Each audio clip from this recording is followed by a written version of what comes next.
안녕하세요. 이번 영상에서는 레고캠 바이오에 대해서 알아보려고 합니다. 코스닥에 등록되어 있고요. 141080입니다. 오늘 이 종목에 엄청난 거래량이 몰렸는데요. ADC라는 기술에 관한 내용 때문인데 이 기술이 뭔지, 시장에서 어떻게 평가받고 있는지, 기술과 레고캠 바이오의 관계는 어떤지 하나하나 뜯어보기 위해서 선정해봤습니다. 기술도 중요하지만 기술을 어떻게 자분화하고 있는지 숫자를 먼저 좀 보도록 하죠. 매출은 2년 사이에 2배 넘게 뛰었는데요. 2017년 209억의 매출이 2019년 545억으로 2배 넘게 성장했습니다. 이 같은 성장 덕분에 2019년에는 영업이익이 흑자로 돌아섰고 당기순이익 역시도 2019년에 흑자를 기록한 것을 확인할 수가 있습니다. 여기에 2020년을 보게 되면 매출과 영업이익이 그렇게 만족스럽진 않지만 당기순이익 같은 경우에는 흑자를 기록했다는 점이 긍정적으로 보이는데요. 계율을 넘어서 하나하나씩 뜯어보도록 하죠. 먼저 오늘 레고캠 바이오가 주목받은 것은 바로 이 같은 이슈 때문입니다. 언뜻 보면 전혀 상관없는 글로벌 제약사 길리어드 사이언스가 이뮤노메딕스를 인수하기로 결정한 것이 레고캠 바이오의 주목을 이끌었는데요. 이같이 주목받은 이유는 레고캠 바이오가 보유한 기술, ADC 관련 기술을 이뮤노메딕스가 가지고 있기 때문으로 업계에서는 평가하고 있습니다. 여기서부터 하나씩 짚고 넘어가 보도록 하죠. 길리어드가 이뮤노메딕스를 인수하긴 했는데 이게 저가 인수인지 고가 인수인지 알아야 호재인지 아닌지 알 수 있겠죠. 이에 대해서는 이 기사에서 확인할 수가 있는데요. 기사의 내용을 보게 되면 길리어드는 이뮤노메딕스를 11일 종가에 108%의 프리미엄을 얻은 주당 88달러로 책정해서 총 210억 달러 규모로 인수하기로 합의했다고 밝혔습니다. 그러니까 프리미엄을 얹어서 미래 가치를 높게 보고 거래한 것이 분명해 보입니다. 그리고 이와 함께 길리어드가 주목한 것이 무엇이냐 하는 것도 같이 중요하겠죠. 이에 대해서는 항체 약물 접합체, 그러니까 트로델비라고 불리는 이 기술에 대해서 길리어드가 탐냈고 그에 따라서 이뮤노메딕스를 210억 달러에 인수하기로 했다고 밝혔습니다. 그렇다면 관련 기술이 집중을 받는 것이 명확해 보이긴 하는데 그럼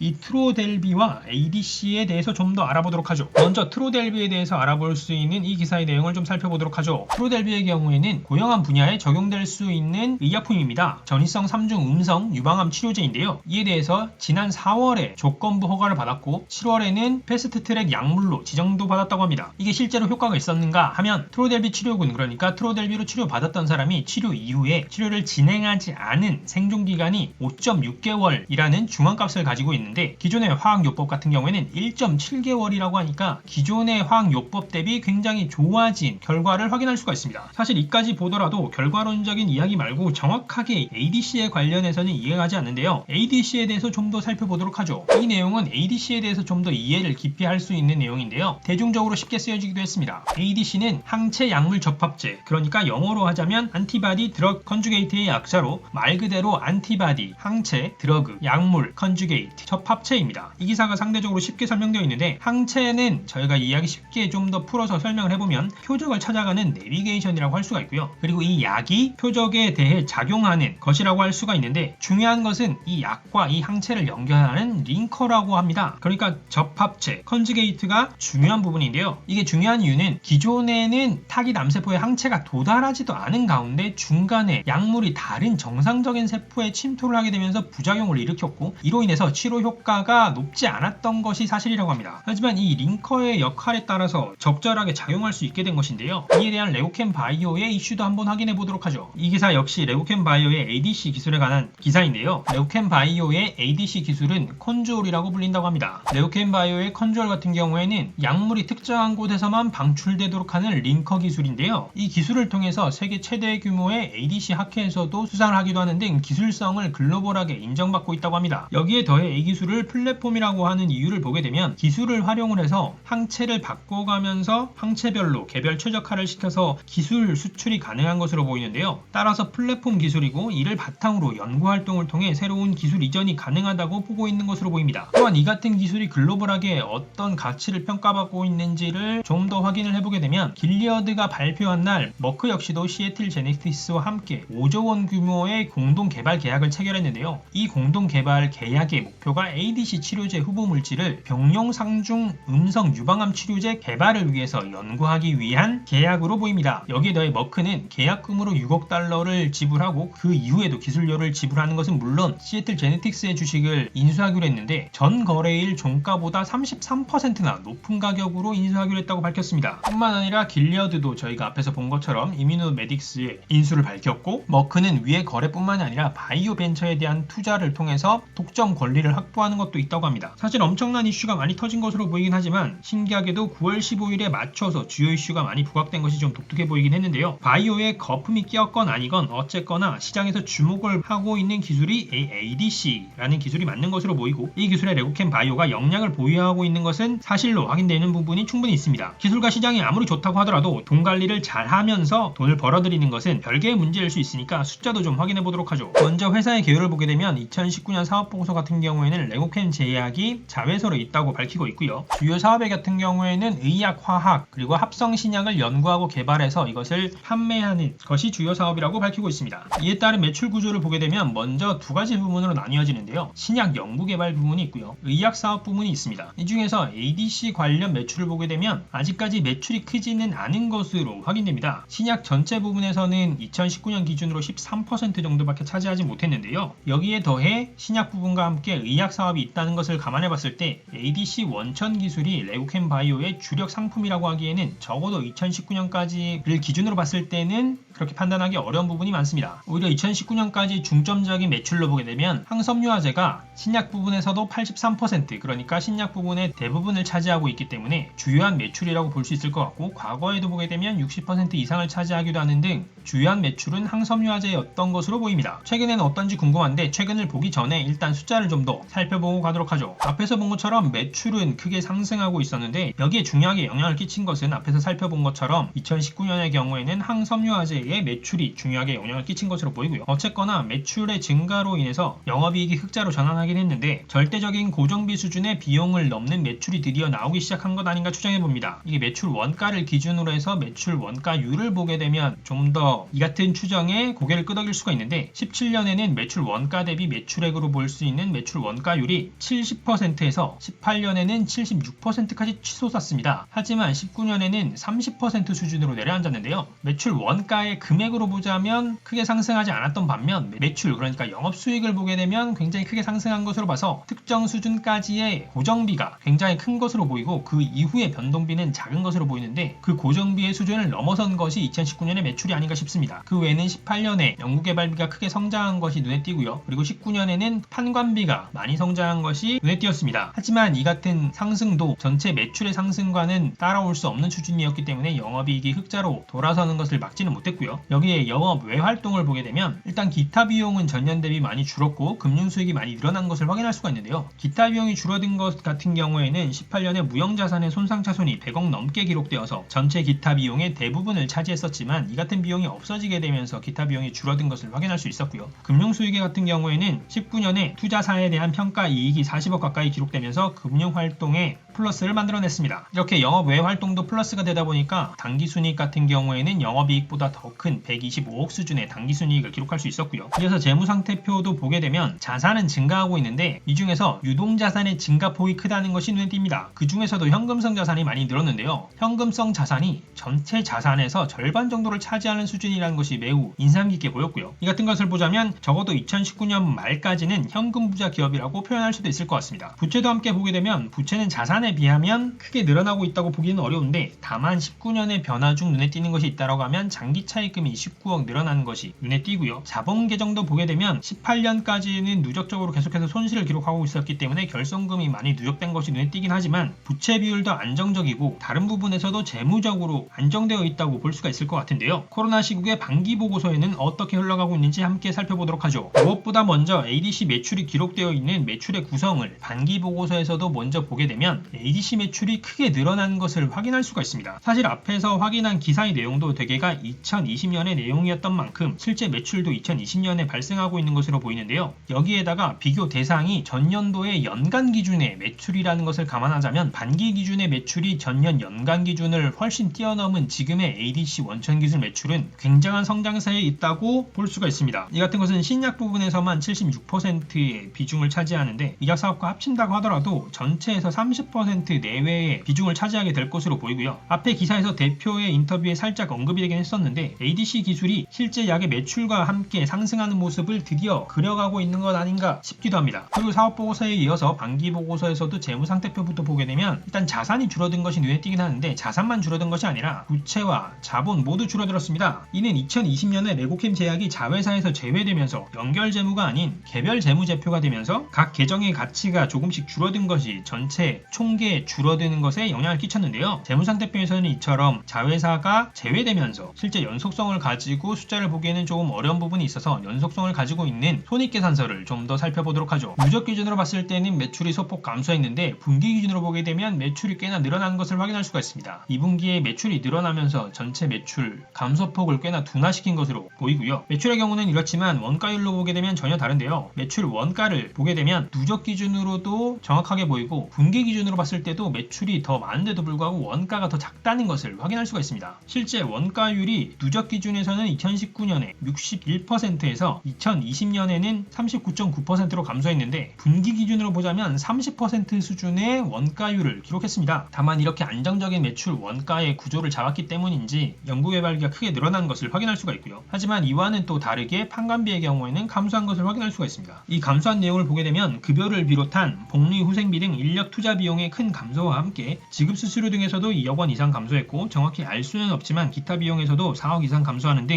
이 같은 효과로 판관비가 줄었는데요. 인력에 대해 보게 되면 실제 19년 말 98명의 직원이 20년 반기에는 85명으로 줄어든 것을 확인할 수가 있었습니다. 어쨌거나 이같이 비용은 줄어들고 원가율은 좋아졌기 때문에 영업이익 같은 경우에는 분기 기준으로는 흑자를 기록할 수 있었는데 다만 이 같은 분기의 흑자가 1분기의 적자를 메우기는 부족했는지 누적 기준으로는 적자를 기록했고요. 여기에 영업 외 활동을 보게 되면 기타 수익이 크게 늘어난 것을 확인할 수가 있는데요. 여기에는 지분법 이익으로 18억 이상 기록된 것이 크게 영향을 끼쳤습니다. 레고캔 제약의 지분에 대한 이익이 반영된 것 아닌가 추정해 보고요. 이와 함께 2020년 반기에는 금융 비용이 크게 늘어난 것을 확인할 수가 있는데 이것은 당기 손익 인식 금융자산 평가 손실이 20억 이상 기록된 것이 크게 영향을 끼쳤습니다. 아무래도 코로나 시기에 투자해서 손실을 본 것으로 추정되고요. 하지만 금융 수익에서 지분법 이익과 함께 기타 수익의 이익으로 인해서 영업외 활동 자체에서는 이익을 기록했고 이 같은 영업외 활동의 이익 덕분에 당기순이익 같은 경우에는 영업이익의 적자를 극복하고 당기순이익 8억 5천만 원 정도를 기록했습니다. 자, 이렇게 ADC에 대한 기술력과 기대감 그리고 그에 대한 매출과 함께 긍정적인 매출 원가율을 보여주면서 영업외 활동에서도 관리가 잘 되고 있는 레고캔 바이오인데요. 투자자들은 어떻게 보고 있는지 주가 흐름도 함께 살펴보도록 하죠. 역시 코로나로 인해서 빠지긴 했지만 바이오 기업에 맞게 4월 되기도 전에 코로나 이전 수준의 주가를 회복했고요. 하지만 아무래도 ADC 플랫폼 기술이라는 게 이해하기 쉽지 않기도 하고 올해 상반기까지는 주목을 받지 않기도 해서인지 한동안 크게 주가 변동이 없다가 6월 1일날 급격하게 상승하는 모습을 보여줬습니다. 이때의 경우에는 레고캔 바이오가 무상증자를 결정했고 내부 의견에 따르자면 레고캔 바이오 자체가 바이오 시장에서는 기술력으로 인정받고 있는데 유통 주식수가 많지 않아서 주가 부용이 잘 안되는 것 같아서 이에 대한 적절한 평가를 받기 위한 목적과 함께 주주 친화적 환경을 위해서 무상증자를 하기로 한다고 밝혔었는데요. 이렇게 밝히고 난 다음에 며칠 동안 폭발적인 상승을 했습니다. 확실히 어려운 기술에 대한 내용보다는 직접적으로 시장에 영향을 줄 수 있는 이 같은 방법이 주가 자체에는 효과적인 것으로 보이는데요. 하지만 단기적 상승에 대한 부담감이 있었는지 그 자리를 지키지 못하고 무너져 내리기도 했다가 ADC 기술이나 바이오에 대한 기대감으로 다시 올랐다가 내렸다가 반복하는 이런 장세를 한동안 그렸었고요. 그 이후 오늘 글로벌 기업의 발표에 따라서 주가가 폭등하고 거래량도 폭등했습니다. 길게 보자면 기술을 바탕으로 실적이 나오고 있고 바이오 종목의 특성을 감안하자면 아직 그렇게 많이 오른 것은 아니라고 보여지는데요. 전혀 분야가 다르긴 하지만 실적이 탄탄한 기업으로 확인한 CS 윈드 같은 경우에도 코로나로 빠진 주가 16,250원에 5배가 넘는 10만원을 현재 기록하고 있습니다. CS 윈드와 같이 풍력 관련 종목의 경우에는 나름 명확할 수 있긴 하지만 바이오가 줄 수 있는 이상적인 부분은 없는데요. 아무래도 바이오 같은 경우에는 연구하는 당사자도 확신할 수 없는 연구 결과라는 것이 있기 때문에 그 결과에 대한 성과를 미리 반영하는 관점에서도 바이오 주식은 많이 주목을 받고 기대를 받기 마련인데 그 같은 기대감 자체는 아직 반영되지 않은 것이 분명해 보입니다. 다만 부정적으로 볼 수 있다라고 하는 것은 급격한 상승을 했다는 점과 함께 손익을 기준으로 봤을 때 이제 갓 흑자로 전환하고 있는 시점이라서 이 같은 부분이 부담감으로 작용할 수는 있을 것 같습니다. 하지만 언제나 주식시장은 논리보다 이상을 추구하고 추세가 우선하죠. 오늘 거래량이 굉장히 집중되었던 만큼 관심의 불씨가 살아있다면 당분간 지켜볼 만하지 않을까 싶습니다. 자, 이번 영상에서는 ADC 기술을 중심으로 실제 바이오 산업에서도 주목받고 있던 그리고 주식시장에서도 주목받고 있는 레고캔 바이오에 대해 알아봤습니다. 항상 언론 기사를 중심으로 소개를 해드리게 되면 조심스러운 점은 언론의 경우 주식시장 활성화를 위해 긍정적 기사를 쓰는 경우가 대부분인데다가 전문적일수록 회사 홍보팀의 내용을 받아 쓰는 경우가 많아서 조심스럽게 접근하는 경우가 많았는데요. 레고캔 바이오의 경우 홍보도 물론 충분히 하고 있긴 하지만 본질 자체가 주목받을 만한 가치가 있어 보여서 한국 바이오 기술 기업의 중심으로 레고캔 바이오가 역할을 하면 좋겠다는 생각을 해봤고요. 그럼 오늘의 영상이 시청하시는 모든 투자자 여러분의 투자에 도움이 되셨으면 하고요. 저는 그럼 다음에 또 새로운 정보와 주식으로 찾아뵙도록 하겠습니다. 감사합니다.